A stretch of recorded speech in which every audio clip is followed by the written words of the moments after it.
алдымен астың атасы нанды әкеліп қоямыз.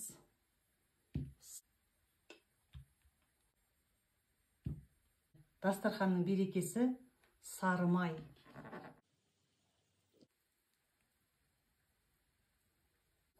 Мінекей бүгін ұлыстың ұлы күніне арнайы қарында сақталынған сары майды бастап жатырмыз. Ұлысы оң, ақ, мол болсын. Қайда барсақ та жолымыз болсын, жолдасымыз қыдыр болсын.